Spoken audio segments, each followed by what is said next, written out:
Del Padre, ¿cierto? A todos los que cuentan con la bendición de tener hijos, feliz día para todos ustedes.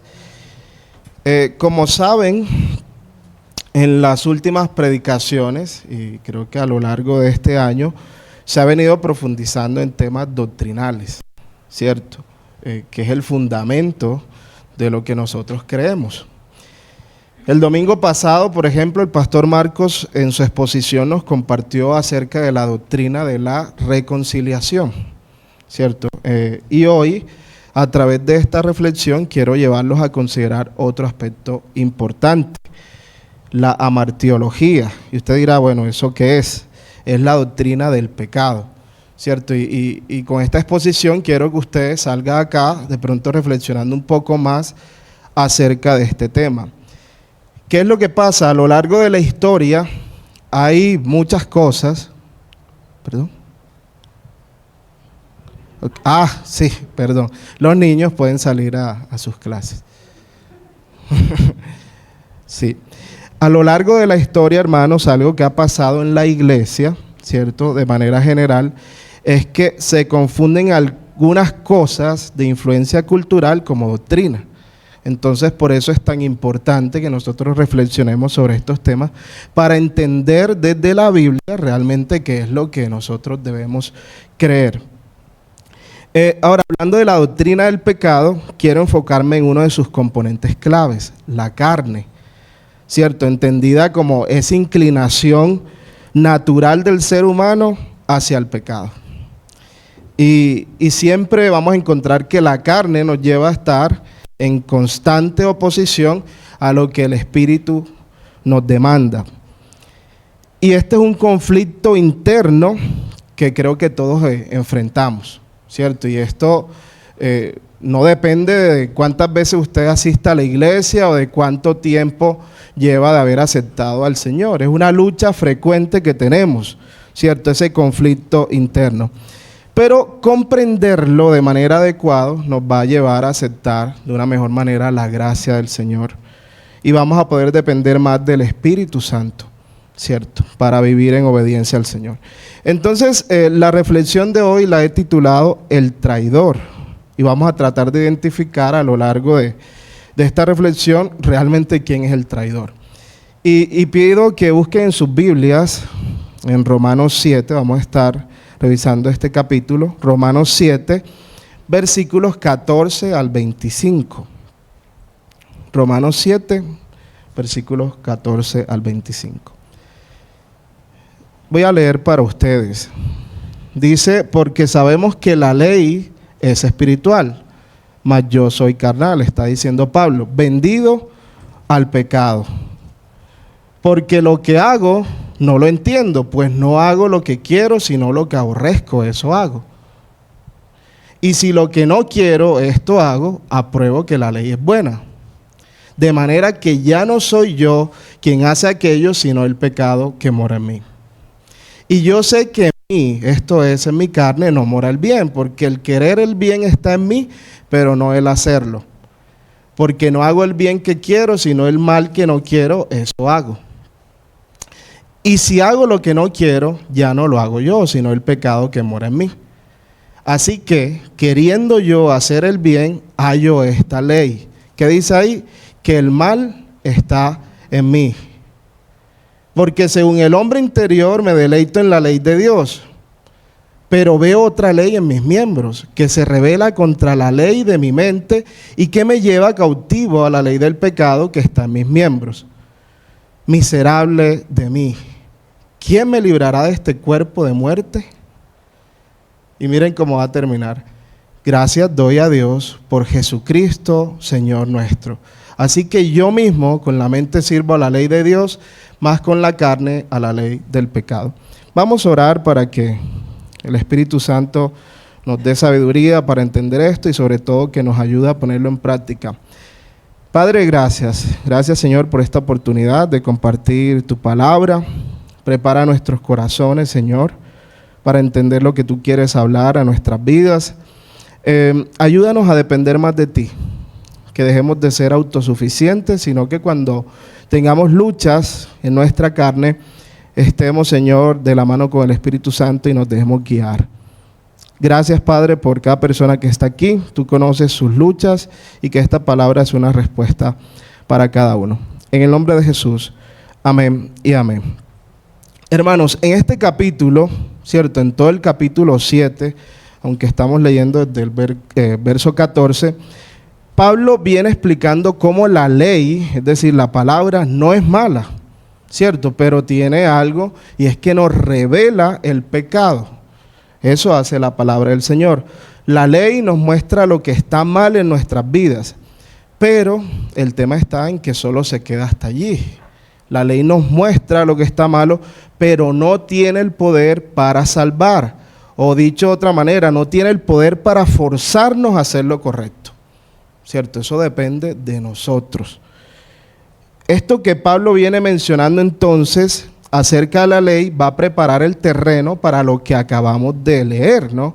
La lucha interna que tiene el creyente, que desea hacer el bien, pero experimenta la resistencia del pecado en su carne. Estos versículos que hemos leído me recordaban una famosa historia, quizá usted la conoce, la historia del caballo de Troya, ¿no? Esta historia narra, ¿cierto?, o ilustra más bien vívidamente cómo el enemigo puede infiltrarse en una ciudad aparentemente impenetrable a través del engaño.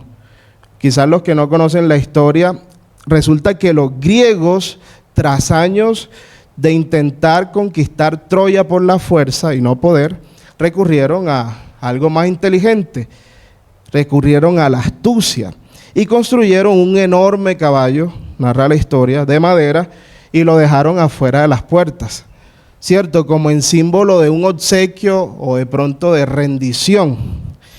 Y lo que parecía una ofrenda inofensiva era en realidad una trampa mortal. ¿Por qué? Porque ocultos dentro de ese caballo gigante estaban los soldados enemigos, listos para atacar desde adentro. Los troyanos, confiando en las apariencias y quizás confiando en ellos mismos, bajando la guardia, introdujeron el caballo a la ciudad, sin saber que estaban abriendo las puertas a su propia ruina. Menciono esto porque pienso que de manera similar el apóstol Pablo, aquí en Romanos 7, del 14 al 25, describe esta batalla interna, ¿cierto?, que cada creyente enfrenta.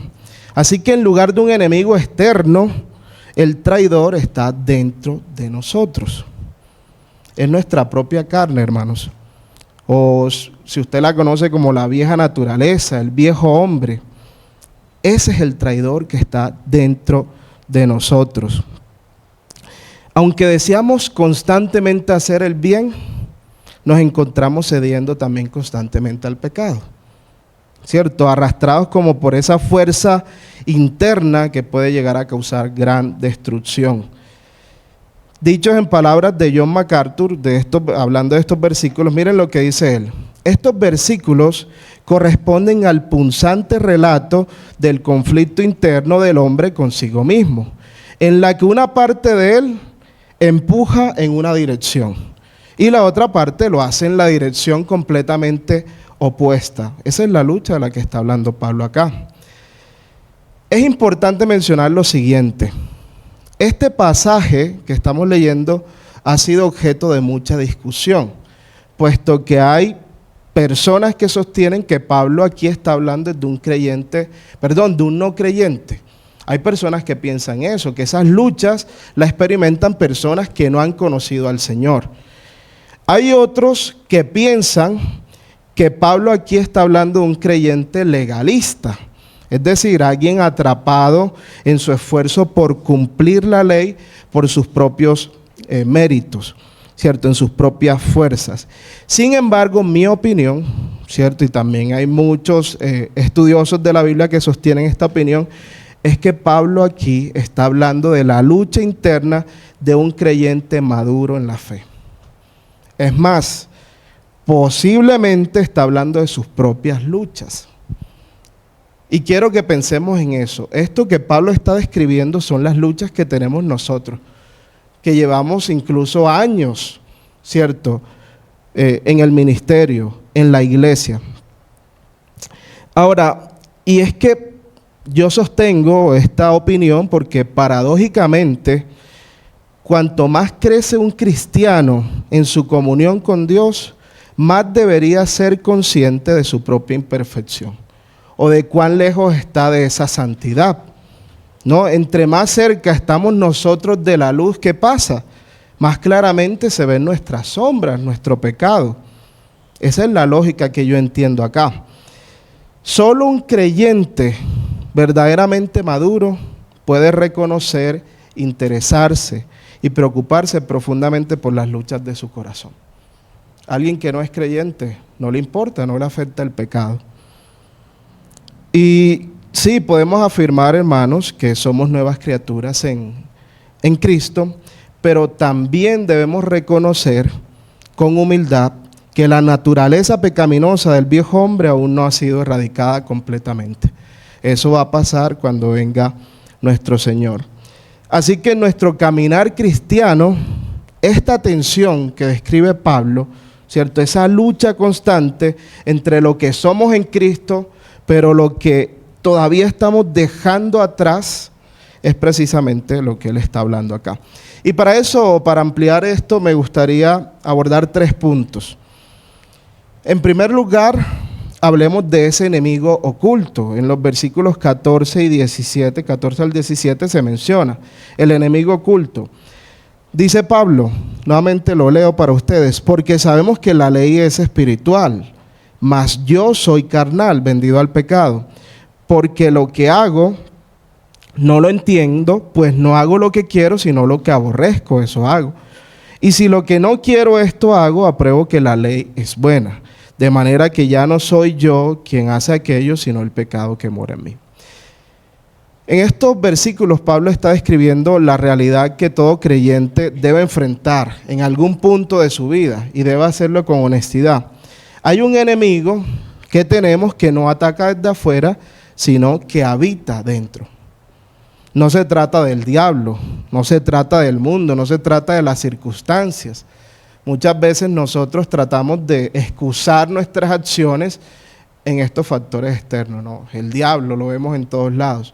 No, eso incluso se llama animismo. Cuando usted, todo lo que hace y todo lo que de pronto usted le lleva a pecar, piensa que es a través de Satanás, eso se llama animismo. No siempre es así. Miren que tenemos un enemigo que habita dentro de nosotros, que es la carne. Entonces, por eso es que Pablo declara, yo soy carnal, vendido al pecado. Lo cual no significa que Pablo aquí, o que usted ha perdido la salvación. La salvación en ese punto no está en tela de juicio.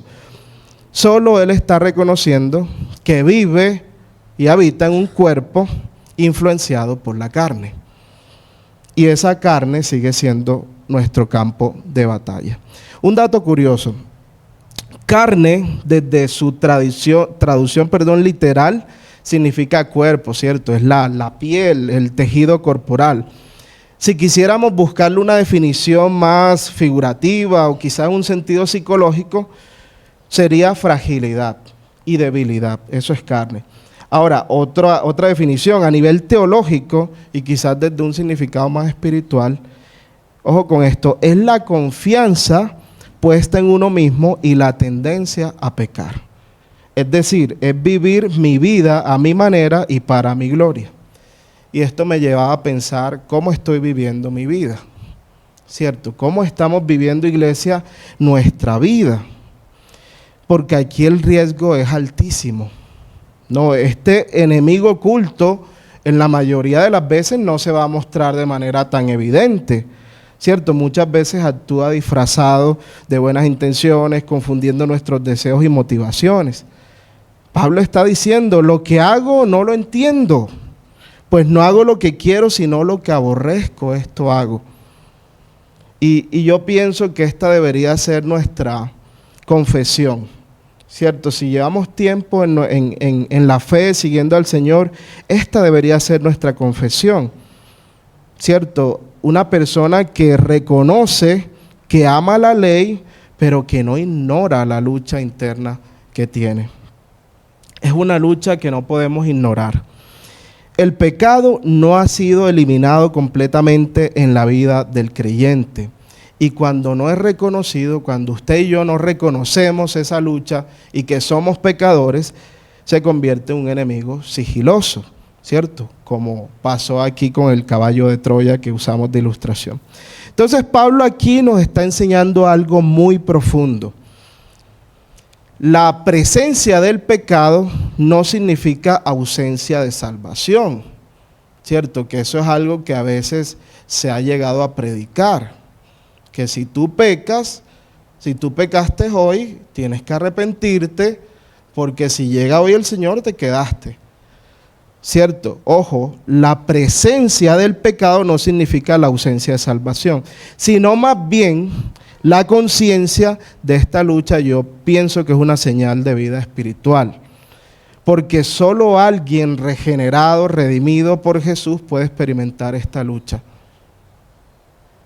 Ahora, preocúpese si usted puede pecar y no siente el mínimo remordimiento, por supuesto. Preocúpese si usted ya no encuentra nada que confesar. Preocúpese si usted ha dejado de sentirse pecador, porque eso puede ser una señal de endurecimiento espiritual. Hermanos, el no creyente está cómodo en su pecado, ¿cierto? El creyente verdadero lo odia, aunque a veces caiga en él. No sé si comprenden la diferencia. El creyente verdadero lo odia, aunque a veces caiga en él. Ahora, Pablo continúa diciendo en el versículo 17, dice, ya no soy yo quien hace aquello, sino el pecado que mora en mí. Pero ojo, Pablo no está diciendo esto como excusa, sino como un grito de guerra. Es Pablo diciendo, yo sé quién soy en Cristo, pero también sé que hay un enemigo dentro de mí que debo confrontar cada día. Y el apóstol ya lo ha aclarado en el capítulo anterior. Vamos a buscar Romanos 6:15. No, reconocer esta lucha interna no significa que tenemos permiso para pecar, no estamos predicando esto. Miren lo que dice. Hablando del pecado, ¿qué pues pecaremos porque no estamos bajo la ley, sino bajo la gracia? Y él mismo responde, dice, en ninguna manera. Es decir, la gracia de Dios no nos da una licencia para pecar. No, debemos sentirnos mal cuando pequemos, pero en medio de nuestro caminar cristiano, seguro que vamos a caer una y otra vez. Y esto me lleva a un segundo punto, que Pablo lo va a seguir ampliando. Y yo le he puesto la lucha esquizofrénica, porque la verdad creo que no encontré algo más. Cuando uno lee todo este capítulo, casi que se transmite de manera muy vívida la lucha que está teniendo Pablo allí, consigo mismo. Y vamos a leer del versículo 18 al 23. Miren lo que dice Pablo. Tratemos de imaginarnos esa escena, esa lucha que él está teniendo consigo mismo. Y yo sé que en mí, esto es en mi carne, no mora el bien. Porque el querer el bien está en mí, pero no el hacerlo. Porque no hago el bien que quiero, sino el mal que no quiero, eso hago. Y si hago lo que no quiero, ya no lo hago yo, sino el pecado que mora en mí. Así que, queriendo yo hacer el bien, hallo esta ley, que el mal está en mí. Porque según el hombre interior me deleito en la ley de Dios, pero veo otra ley en mis miembros, que se revela contra la ley de mi mente y que me lleva cautivo a la ley del pecado que está en mis miembros. Y yo creo que Pablo aquí describe una experiencia tan intensa y contradictoria a la vez, que parece eso, una lucha esquizofrénica, una esquizofrenia espiritual. Él dice, el querer el bien está en mí, pero no el hacerlo. Este es el lenguaje de alguien que está desgarrado por dentro. Y yo creo que muchas veces nosotros nos sentimos así. Alguien que ama a Dios con todo su ser, pero que siente una fuerza extraña dentro de sí que lo traiciona constantemente. Pablo no está confundido sobre lo que es bueno. Yo creo que nosotros acá sabemos lo que es bueno y lo que es malo, ¿cierto? Pablo no está confundido sobre eso. Él desea hacer el bien. Él lo aprueba, dice el texto, que se deleita en la ley de Dios, pero también reconoce una ley paralela, una fuerza hostil que habita en sus miembros que lo lleva constantemente cautivo al pecado. Así que Pablo no está diciendo simplemente tengo tentaciones, está diciendo estoy dividido por dentro. En la mayoría de circunstancias quiero hacer esto, pero termino haciendo lo otro. Hay una guerra real en mi ser. Y quiero preguntarles, ¿alguna vez han sentido que amas a Dios, que deseas agradarlo, pero que hay una parte dentro de ti que parece sabotear constantemente tus mejores intenciones? La verdad, yo muchas veces me he sentido así, ¿cierto? Pero hoy quiero decirles lo siguiente.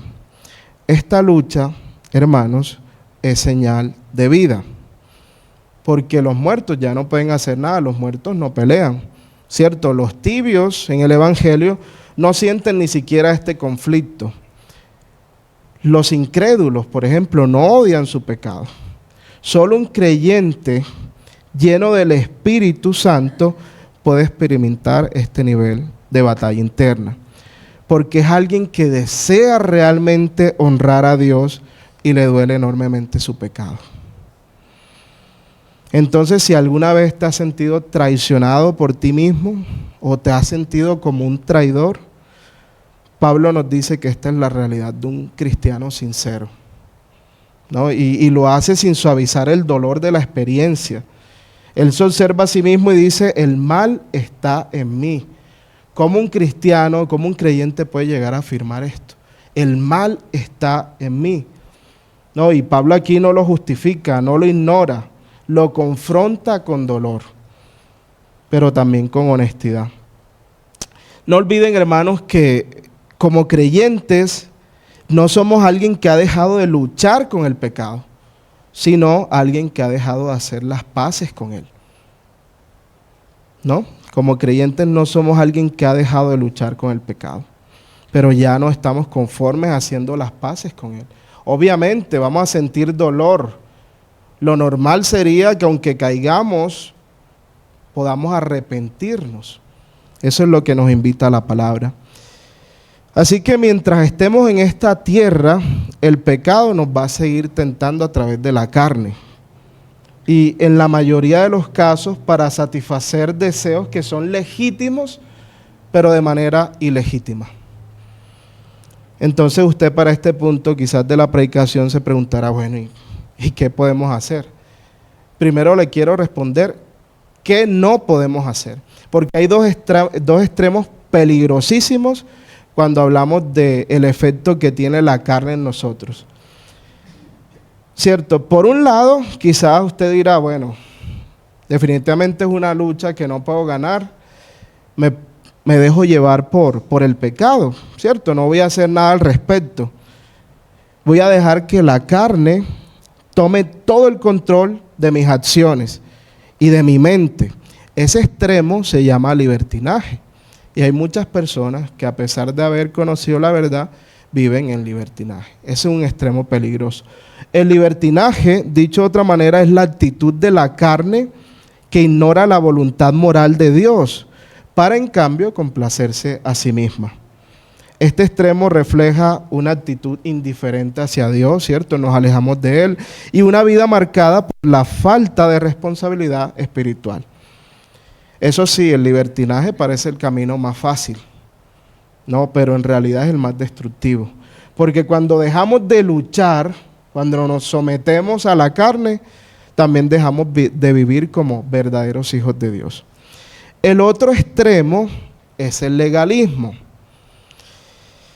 El legalismo es la actitud de la carne que entonces se trata de ajustar un código, a un estándar, como si pudiera entonces ganarme el favor de Dios por mis propios méritos, buscando siempre exaltarse a uno mismo, seamos conscientes o no. Este extremo, ¿qué produce? Produce orgullo, juicio hacia otros y una falsa sensación de madurez espiritual. Esto yo lo diría así, es la lucha carnal disfrazada de espiritualidad. Ese es el otro extremo, el legalismo. Y aunque este extremo del legalismo ante los ojos humanos parece quizá una mejor opción, ¿cierto?, más piadoso que el libertinaje, es igualmente destructivo, porque nos hace confiar en nosotros mismos y no en la gracia de Dios. Entonces, ambos extremos, el libertinaje y el legalismo, son trampas de la carne. Miren que lo curioso aquí es que un extremo ignora la lucha y el otro extremo finge que no existe. El camino que nos queda es el del Evangelio. Es luchar desde la gracia, en el poder del Espíritu Santo, reconociendo en todo momento nuestra debilidad, pero dependiendo totalmente de Cristo. Y es por eso que Pablo va a terminar mirando a la cruz. Podemos buscar ahí el versículo 24 y 25, ¿no? Pablo, después de que narra esta lucha, ¿cierto?, termina mirando a la cruz, mirando al único que puede darnos esperanza en medio de nuestra sensación de miseria muchas veces. Y mi último punto en esta mañana se llama así, miseria y esperanza. Y vamos a leer lo que dice aquí el verso 24 y 25. Miren cómo dice Pablo, después de que narra todo esto, dice: miserable de mí, ¿quién me librará de este cuerpo de muerte? Y no se demora mucho en responder y dice: gracias doy a Dios por Jesucristo, Señor nuestro.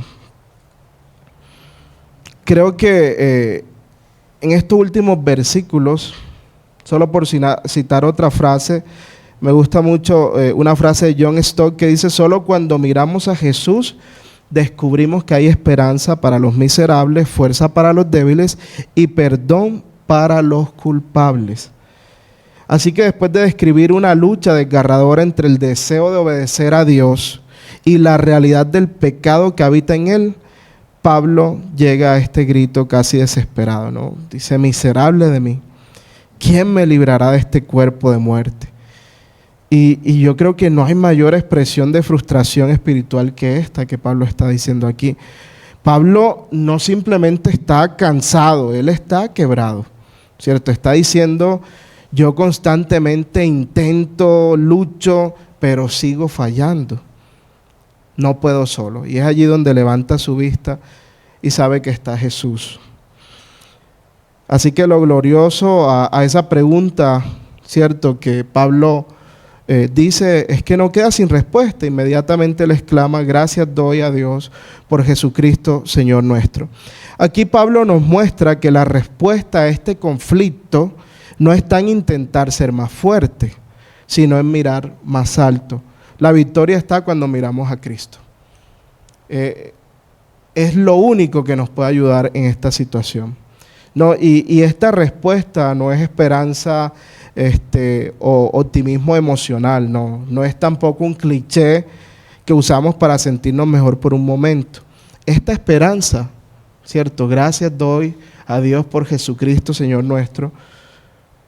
Es una esperanza que tiene nombre y tiene rostro. Jesucristo, sabemos por la palabra que Jesucristo venció al pecado y que ahora nos ha dado a su Espíritu Santo para que podamos vivir en verdadera libertad. Así que en la medida que cedemos espacio al Espíritu Santo, que también dice la palabra que mora en nosotros, y nos rendimos a su guía, la carne pierde dominio, ¿cierto? Nuestras decisiones reflejan más a Cristo. Es tremendo esto porque sabemos que la carne habita en nuestro cuerpo, pero el Espíritu también, ¿cierto? El Espíritu Santo también. Así que la única manera de nosotros ganar en esa lucha es permitiendo que el Espíritu Santo cobre y tenga más poder en nuestras vidas. Y también lo contrario, cuando nosotros damos chance de que la carne sea la que aflore en nuestras vidas constantemente, el Espíritu Santo mengua, ¿cierto? Se contrita. Pablo ya lo ha dicho o lo va a decir más bien en Romanos 8:13. Miren lo que dice: porque si vivís conforme a la carne, moriréis. Mas si por el Espíritu hacéis morir las obras de la carne, viviréis. Está muy claro ahí. Y también en Gálatas 5, 16 al 17 habla de esta lucha, de cómo dentro de nosotros internamente está la carne queriendo hacer lo malo, pero el Espíritu Santo nos puede ayudar a combatirlo. Miren lo que dice Gálatas 5, 16 al 17. Digo pues, andad en el Espíritu y no satisfagáis los deseos de la carne, porque el deseo de la carne es contra el Espíritu y el del Espíritu es contra la carne, y estos se oponen entre sí para que no hagáis lo que quisierais. Ahora, Pablo, y es importante que usted sepa esto, Pablo en ningún momento sugiere que heredar la vida eterna dependa de alcanzar una perfección sin pecado en esta vida.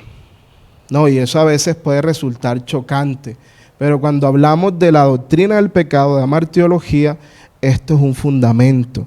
En ningún momento usted tenga duda de su salvación, a pesar de las luchas que vamos a seguir teniendo. Sí, hay un llamado al arrepentimiento constante y a la fe, ¿cierto? Y a mirar con esperanza a ese Salvador que es Jesucristo.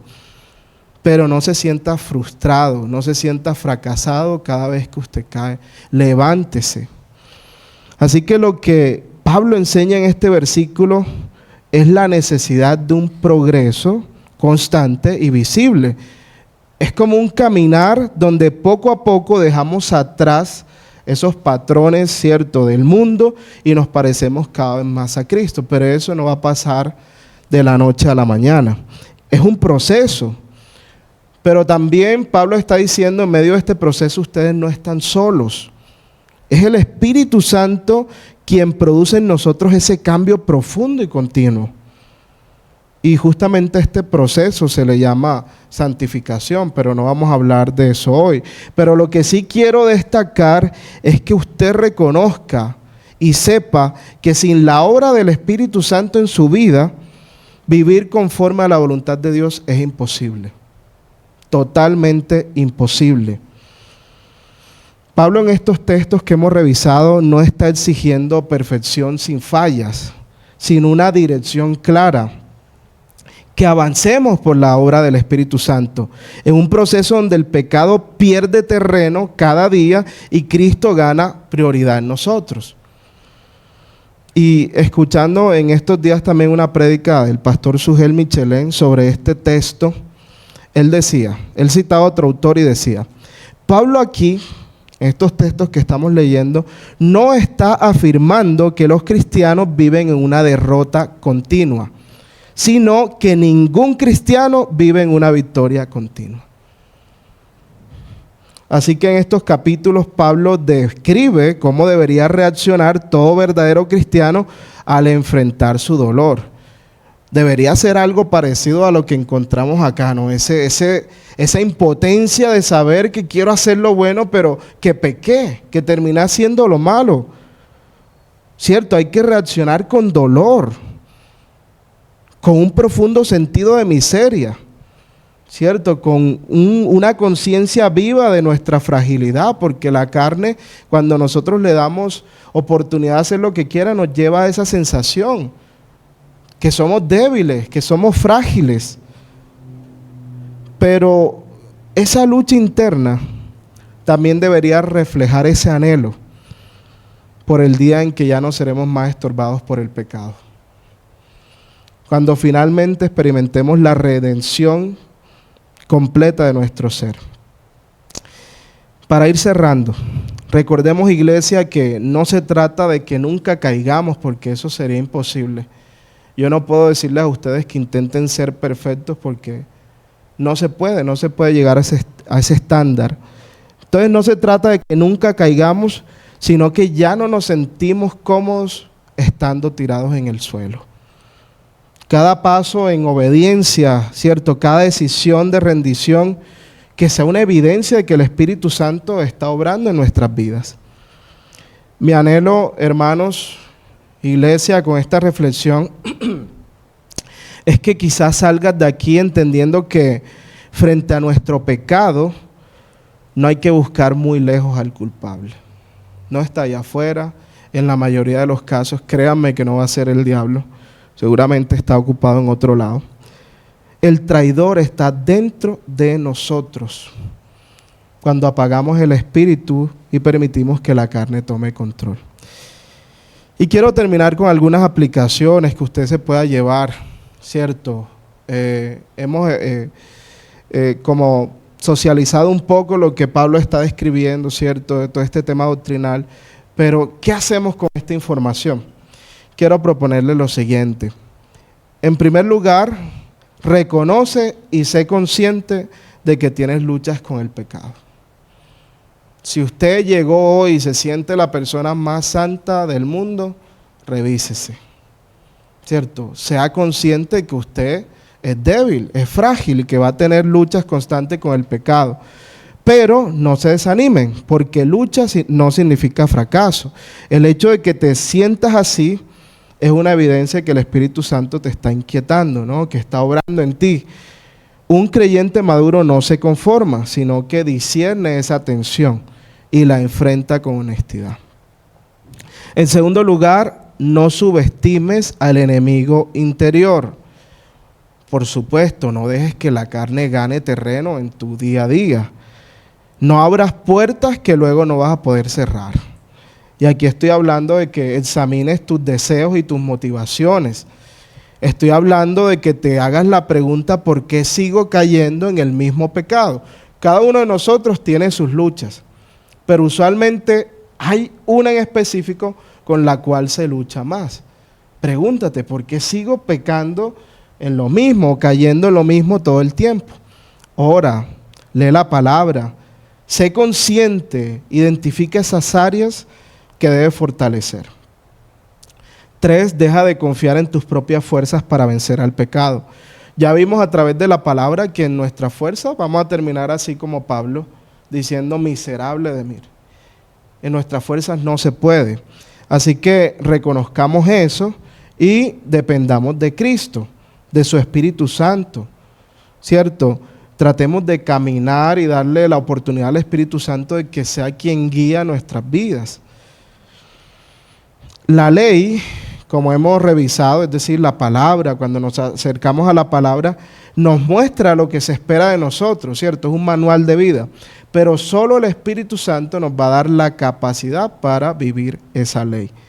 La palabra es un espejo. Cuando llegamos a la Biblia, ¿cierto? Nos muestra lo que está mal, pero solo a través del proceso de santificación que hace el Espíritu Santo es que podemos ir avanzando y ser mejor cada día.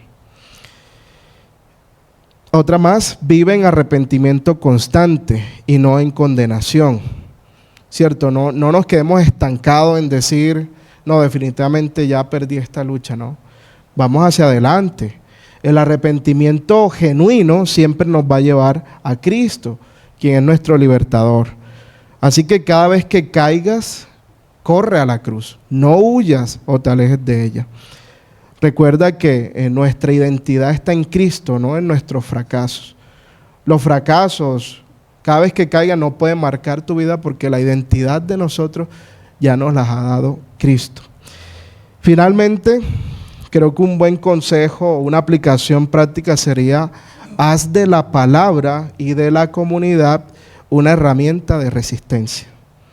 Es decir, llenemos nuestra mente de cosas buenas. Y qué mejor que de la palabra, ¿no? Meditemos en ella. La palabra, como hemos dicho, ya nos limpia.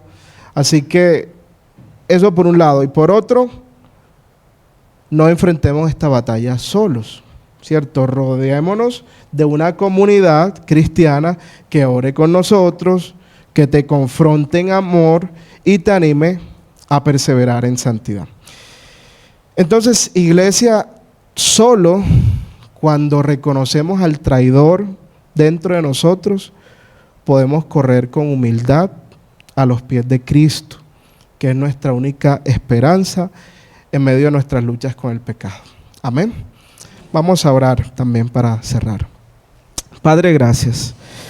Gracias, Señor, porque tú eres bueno. Gracias porque has hablado nuestras vidas, Señor, a través de tu palabra. Muchas veces, Señor, nos hemos sentido seguramente como Pablo aquí.